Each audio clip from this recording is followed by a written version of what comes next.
حضرت ابراہیم کے گھر میں 2 خواتین ہیں, ایک آپ کی بیوی ہیں, ایک حضرت ہاجرہ ہے. اولاد کوئی نہیں. بڑا میوہ میٹھا گھر وہی آباد ہوتا ہے جس میں بچے روتے ہیں. گھر ہوتا ہی وہ ہے جس میں بچوں کی چنچناہٹ ہوتی ہے, بھن بھناہٹ ہوتی ہے. حضرت ابراہیم نے ایک بچہ روتے ہوئے دیکھا تو آنکھوں میں آنسو آئے, کہنے لگے ربی حب لی من الصالحین, یا اللہ مجھے بھی نیک اولاد عطا کر دے. حضرت سارہ نے سن لیا, کہنے لگی ابراہیم شاید میرے بطن سے تو آپ کو نصیب نہیں, ہاجرہ سے نکاح کر لو. جناب ہاجرہ سے نکاح ہوا. اللہ تو بڑا بے نیاز ہے, رب کریم نے حضرت اسماعیل جیسا خوبصورت بیٹا عطا فرمایا. بیٹا کالا سیاہ بھی ہو تو سینے کی ٹھنڈک ہوتا ہے, پر یہ تو وہ بیٹا ہے جس کی پیشانی میں نور محمدی چمکتا ہے صلی اللہ علیہ وسلم. حضرت سیدنا اسماعیل علیہ اتنے خوبصورت. اب جس بیوی کے ہاں بیٹا تھا, بیٹھنا اٹھنا بھی زیادہ اس کے پاس, آنا جانا بھی اس کے پاس, توجہ ادھر ہو گئی. جناب سارہ رشک کرنے لگی. ایک دن کہنے لگی اسے چھوڑ آ جنگل میں, وادی غیر ذی زرع مکے کے پاس. بھائی ایک بیٹا عالم دین بنا لو. کہنے لگا روٹی کہاں سے کھائے گا؟ تیرے 5 بیٹے ہیں, ایک کو حافظ قرآن بنا, کہتے روٹی کہاں سے کھائے گا؟ وہ بچہ بھی کہتا ہے میں کہاں سے کھاؤں گا. حضرت ابراہیم علیہ السلام تو چند مہینے کا بچہ چھوڑ آئے, تو کہاں سے روٹی کھائی حضرت اسماعیل نے؟ کہاں سے کھائی ان کی اماں نے روٹی؟ کہ مر جاتے ہیں یہ سارے. میں بڑی ذمہ داری سے کہا کرتا ہوں کہ جتنی خوبصورت روٹی اللہ کریم دین کے خادموں کو عطا کرتا ہے شاید کسی اور کے نصیب ہوتی ہو, لیکن ہم لوگ توجہ ہی نہیں کر رہے, ہمارا ذوق ہی نہیں بن رہا, ہم یہ محنت ہی نہیں کر رہے کہ قوم کو مستند علماء کی ضرورت ہے, علاقوں کے علاقے خالی ہیں, ادھر ہمارا مزاج ہی نہیں بن رہا, توجہ ہی نہیں دین کی خاطر. اور پھر چلے بچے تو بعد کی بات ہے نا, جو ابھی خود جوان ہے وہ بھی یہ دعا. ایک صاحب مجھے کہنے لگے میں دعا مانگ رہا ہوں اللہ مجھے بیٹا دے تو میں اسے دین پہ لگاؤں گا. تو میں نے کہا آپ بھی بوڑھے نہیں ہوئے, آپ خود ہی لگ جائیں. بیٹا تو ابھی آئے گا تو لگے گا نا, تو آپ تو اس وقت ہے تو آپ تو پہلے لگے نا صاحب, 2 گھنٹے تو نکال کے آئے, دین سیکھنے کو کافی ہے. آپ اتنی لمبی سوچ رہے ہیں کہ بچہ آئے گا تو بڑا ہوگا تو وہ جائے گا تو دیکھی جائے گی, ابھی تو آپ ہیں تو آپ تو آؤ. حضرت ابراہیم نے بچہ وہاں چھوڑا. یہاں سے جو عمرہ کرنے لوگ جاتے ہیں نا, جو حج کرنے جاتے ہیں, ان کو پتا ہے کہ وہاں دنیا کی ہر نعمت ملتی ہے, پھر بھی ڈبل ٹرپل پیسے لوگ جیبوں میں ڈال کے جاتے ہیں. حضرت ابراہیم جب وہاں لے کے گئے تو کوئی انسان نہیں تھا, پانی کا قطرہ نہیں تھا, 2 کلو کھجوریں, 1 مشکیزہ. بیوی کو تھمایا. ہمارے گھر میں ہزاروں چیزیں پڑی ہیں, لیکن وہ جو توکل ہے نا وہ ختم ہو گیا ہے. اللہ دے گا, حلال حلال پہ قناعت کرے, جائز جائز پہ بھروسہ کرے, رب کریم عطا کرنے والا ہے, وہ مزاج ختم ہو گیا. حضرت سیدنا ابراہیم علیہ السلام 2 کلو کھجوریں, 1 مشکیزہ پانی کا دے کر کے, اور وہاں بٹھایا آپ نے اپنے بچے کو اور اپنی زوجہ جناب ہاجرہ کو, اور بٹھا کر کے واپس پلٹنے لگے تو حضرت ہاجرہ سلام اللہ علیہ نے آواز دی, کہا ابراہیم کس کے سہارے پہ چھوڑ کے جا رہے ہیں؟ جہاں آب زمزم کا کنواں ہے نا, جو لوگ گئے ہیں جنہوں نے صفا مروہ کی صحیح کی ہے, صفا مروہ سے باہر نکلے نا, سرکار کی ولادت کا مقام ہے, اس جگہ پہ آب زمزم کا کنواں تھا. وہاں حضرت سیدنا ہاجرہ کو بٹھایا, کوئی چیز نہیں, کوئی درخت نہیں, کوئی کھیت نہیں, کوئی پانی نہیں, کوئی کنواں نہیں, وہاں بٹھایا اور بٹھا کر کے نکلنے لگے تو جناب ہاجرہ فرمانے لگی ابراہیم کس کے سہارے پہ چھوڑ کے جا رہے ہو؟ کہنے لگے اللہ کے سہارے پہ. تو پاک باز بی بی نے ایک لفظ پوچھا, کہا ابراہیم یہ میرے رب کا حکم ہے, یہ میرے, بس جن کا عقیدہ توحید مضبوط ہو ان کے لیے ایک جملہ کافی ہوتا ہے, یہ میرے اللہ کا حکم ہے. تو جناب ابراہیم علیہ السلام فرمانے لگے ہاجرہ ہاں رب کا حکم ہے. جب یہ لفظ کہے تو چاہیے تھا نا حضرت ابراہیم تسلی دیتے, تو بی بی صاحبہ تسلی دینے لگی, عرض کرنے لگی ابراہیم اگر اللہ کا حکم ہے تو پھر آپ ہماری فکر نہ کرنا, اگر یہ رب کا حکم ہے تو پھر ہماری فکر نہ کرنا, جس رب نے ہمیں یہاں تک پہنچایا ہے وہ ہمیں کبھی بھی ضائع نہیں فرمائے گا, پھر فکر نہ کرنا. حضرت ابراہیم آ گئے, بات آپ نے سنی ہوئی ہے, اشارہ کرنا مقصود ہے. 13 سال میں چلے مان بھی لیا جائے بعض روایات کی روشنی میں کہ آتے جاتے بھی رہے, لیکن مکمل دیکھ بھال اپنے بچے کی پرورش میں پورا حضرت ابراہیم علیہ السلام کا کردار, سارا کردار ماں کا تھا. میں جب خواتین کے بارے میں کوئی بات کرتا ہوں تو میں آپ کو اکثر کہتا ہوں کہ یہ صرف بیوی کے لیے حکم نہیں ہوتا، یہ ٹریننگ بیٹی کو دینی ہے اور بہن کو دینی ہے، یہ تربیت کریں اپنے گھر میں۔ میں تجربے کی روشنی میں یہ بات عرض کیا کرتا ہوں کہ بھائی بچے باپ کے فرما بردار اس وقت ہوتے ہیں جب اماں انہیں باپ کا فرما بردار کرتی ہے، اور بچے باپ کے نافرمان بھی تب ہوتے ہیں جب اماں انہیں باپ کا۔ میں نے اپنے کانوں سے سنا ایک دفعہ ایک بچہ اپنے باپ سے کہہ رہا ہے آپ نے تو ساری زندگی باہر گزار دی، پیسے کمانا کون سا مشکل کام ہے، دکھ سکھ تو سارے اماں نے برداشت کیے، سکولوں میں وہ جاتی تھی، فلانا کام وہ کرتی تھی، فلانا کام۔ اب یہ سوچ اس کی ذاتی تو نہیں، یہ اس کو دی گئی ہے، اور اگر اس کو یہ سوچ دے دی جائے کہ اماں کہے کہ میں تو اپنوں میں رہی ساری زندگی، میں نے تو اپنوں میں وقت گزارا، اور تیرا باپ تو کئی دفعہ جنازے بھی نہیں پڑھ سکا، اس نے تو ماں باپ ایسے دفن کر دیے، وہ اگر یہ سوچ فراہم کرے تو پھر بچہ باپ کا فرما بردار ہوتا ہے۔ اور یہ والی روایتیں ہم بیوی کو سناتے ہیں، حالانکہ کس کو سنانی چاہیے؟ بولیے، بہن اور بیٹی کو۔ بہن اور بیٹی کو سنائیں یہ باتیں، ان کو سمجھائیں، تاکہ آگے جا کے وہ جو گھر ترتیب دیں وہ گھر بڑا عمدہ اور نکھرا ہوا ہو۔ حضرت سیدنا ابراہیم 13 سال کے بعد آئے، چونکہ گھر میں اللہ تبارک و تعالیٰ کی دوستی کا چرچا تھا، اللہ تبارک و تعالیٰ کی محبوبیت کا غلبہ تھا۔ 13 سال کے بعد فلما بالغ معہ السعی، بیٹا جب اتنا بڑا ہوا کہ سال چلنے لگا تو حضرت ابراہیم نے اپنے بیٹے کو بلا کے کہا بیٹا مجھے خواب آئی ہے، میں تجھے ذبح کر رہا ہوں، تیری کیا رضا ہے؟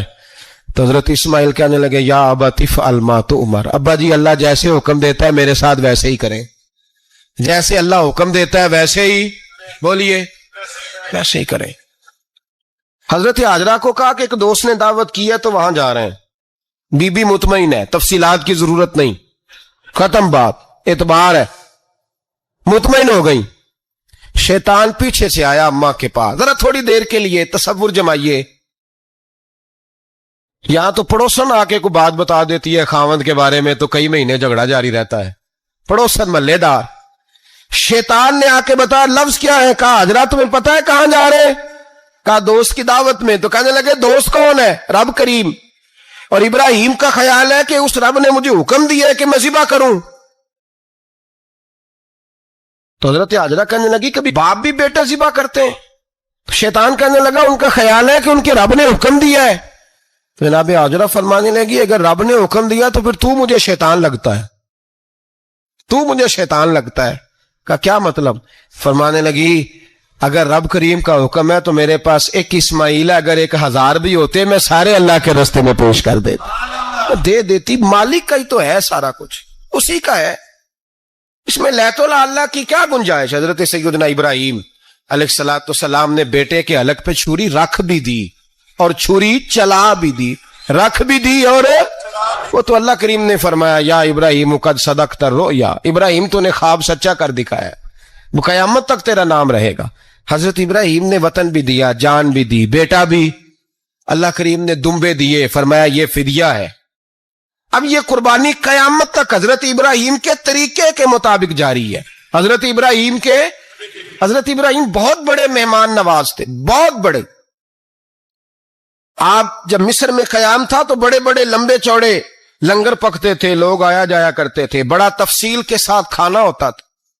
مہمان نوازی آپ کی خاص صفت مبارکہ ہے، ہمارے ہاں بھی مہمان نوازی ہوتی ہے امیروں کی، بلکہ اب تو مہمان نوازی اس طرح کی ہے کہ کل تیری میرے پاس دعوت ہے اور پرسوں میری تیرے پاس ہے، وہی امیروں میں وہ چکر رہتا ہے، پارٹیاں دوست ایک دوسرے کو ڈالتے ہیں، تیری طرف پارٹی تیری طرف، اور اسی انداز میں اب یہ عید آئے گی نا ٹکا پارٹیاں ہوں گی جگہ جگہ، اور لوگ سوال پوچھنے لگے ابھی سے، کہتے ہیں قربانی کا کتنا گوشت گھر رکھنا جائز ہے؟ قربانی کا کتنا گوشت گھر رکھنا جائز ہے؟ سارا ہی جی، اس لیے فریزر لے لیں، فریج سے نہیں کام چلے گا، سارا ہی جہاز گھر رکھنا سارا ہی جائز ہے، رکھ لیں۔ او خدا کے بندے، قربانی وہ بندہ دیتا ہے جو سارا سال ہی گوشت کھاتا ہے، صحیح کہہ رہا ہوں؟ قربانی صاحب نصاب صاحب استطاعت بندہ دیتا ہے نا، تو وہ سارا سال ہی گوشت، تو سارا گھر میں رکھنا بھی جائز ہے، لیکن سارا دے دینا بھی۔ تو جو آ رہی ہے اس پہ کیوں توجہ کرتے ہو؟ جو دوسرا جائز ہے اس پہ کیوں نہیں عمل کرتے؟ سارا تقسیم کر دیں، بات ختم ہوئی۔ یقین کریں، محرم میں جا کے دوست ٹیلی فون کر کے سوال پوچھتے ہیں، کہتے ہیں صاحب سنا ہے قربانی کا گوشت محرم میں کھانا جائز نہیں۔ میں کہ نہیں، ربیع الاول چ بھی جائز جے، رجب رمضان تک کھاؤ، کوئی بندہ نہیں منع کرتا، اس لیے کہ کسی کو دینا تو پسند ہی نہیں، یا پھر اس میں سے جو خاص خاص چیزیں ہیں وہ اپنی فریج میں اور باقی جو ہے وہ دوسروں کے لیے۔ یہ کیا طریقہ ہے ہمارا؟ قربانی اسلام کا ایک خوبصورت ترین عمل ہے، یہ محبوب ترین عبادت ہے اللہ تعالیٰ کی۔ قربانی اپنی فضیلت کے لحاظ سے، عظمت کے لحاظ سے، اپنی بلندیوں کے لحاظ سے دین میں بڑا مقام رکھتی ہے، لیکن ہر چیز کا رنگ روپ بدل دیا جاتا ہے نا، چونکہ قربانی چلی آ رہی تھی حضرت ابراہیم خلیل اللہ علیہ السلام سے، تو اہل عرب جو تھے مشرکین مکہ قربانی کا تعارف وہ بھی رکھتے تھے، پر وہ قربانی کی حقیقت کو، قربانی کی حکمت کو، قربانی کے حسن کو، قربانی سے پھوٹنے والی روشنی کو سمجھنے سے ناآشنا تھے۔ وہ کیا کرتے تھے کہ جب وہ کوئی قربانی کا جانور ذبح کرتے تو اس کا جو خون ہوتا وہ بیت اللہ شریف کی دیواروں کے ساتھ مل دیتے۔ قربانی کے جانور کا جو گوشت ہوتا وہ لا کے بتوں کے سامنے رکھتے کہ یہ خون کعبے کی دیوار سے خون ملنے سے اور بتوں کے آگے گوشت رکھنے سے شاید ہماری قبولیت ہو جائے گی، ہم نے جانور ذبح کیا ہے۔ کمال ہے میرے رب کریم کی کتاب کا انداز بھی۔ قرآن مجید مختصر الفاظ کے اندر، مختصر جملوں کے اندر، اجمال کے اندر اتنی بڑی تفصیل بیان کر دیتا ہے کہ انسان کے ذہن کے، دل کے، دماغ کے دریچے کھل جاتے ہیں۔ اللہ کھانے پینے سے پاک ہے، بے نیاز ہے مالک۔ رب کریم نے فرمایا لن ینال اللہ لحومها، فرمایا ہرگز نہیں پہنچتا اللہ کی بارگاہ میں تمہارا گوشت، ولا دماؤها، اور نہ ان کے خون، نہ اس جانور کا گوشت اللہ کی بارگاہ میں پہنچتا ہے، نہ خون پہنچتا ہے۔ تو مالک پہنچتا کیا ہے؟ ولیکن ینالہ التقوی منکم، بلکہ رب کی بارگاہ میں تو تمہارے دلوں کا تقوی پہنچتا ہے۔ تمہارے دل میں کیا ہے، تم اپنے رب کی رضا کتنی چاہتے ہو، یہ بات جاتی ہے۔ گوشت اور خون تو یہاں رہ گیا، فرمایا نہ اللہ کی بارگاہ میں خون پہنچ رہا ہے جانور کا، نہ گوشت پہنچ رہا ہے، دل کا تقوی پہنچ رہا ہے۔ معنی کیا ہے کہ جانور خریدتے وقت بھی اپنے دل سے پوچھنے نا تیرا دل کیا کہتا ہے، نیت کس سے جانور تو لے رہا، تیرا ارادہ کیا ہے، اور جب تو ذبح کرے تو بھی اپنے دل پہ توجہ رکھ، تیرے دل میں اس کے لیے کیا ہے، تیرے دل کے اندر تقوی کتنا ہے، اللہ کی رضا حاصل کرنے کا جذبہ کتنا ہے۔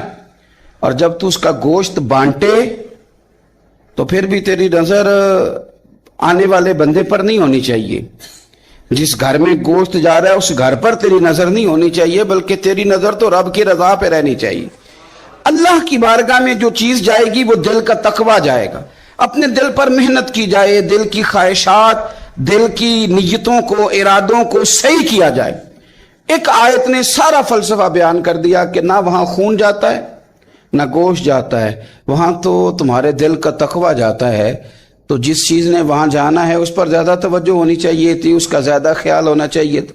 یہ فلسفہ ہے قربانی کا کہ آپ کی نیت کیا ہے، کسی کام کے لیے آپ کا ارادہ کیا ہے۔ ہمارے ہاں قربانی کے ساتھ جس طرح جانور منسلک ہے نا، کہ قربانی میں جانور ہونا بڑا ضروری ہے اور قربانی کے لیے پیسے ہونا بڑا ضروری ہے، اسی طرح قربانی کے اس سارے سیزن کے اندر کسائی کا بھی بڑا رول ہے، اس کا بھی ایک بڑا کردار ہے، وہ بھی بڑی اہمیت کی حامل پرسنالٹی ہے ان دنوں میں، اور پہلے سے بڑے سارے معاملات ہیں، اور اس دن کسائیوں کے جو معاملات ہیں ان کی جو بھاگ دوڑ ہے وہ بھی ایک پوری داستان ہے، چونکہ بہت ساری جگہوں پہ انہوں نے جانا ہوتا ہے، اور جہاں وہ بیٹھے ہوتے ہیں ان کو بھی کافی جلدی ہوتی ہے کہ جلدی سے جانور ذبح ہو جائے، جلدی سے گوشت بن جائے، اور جس جگہ انہوں نے بعد میں جانا ہوتا ہے ان کے بھی 15 فون آ چکے ہوتے ہیں۔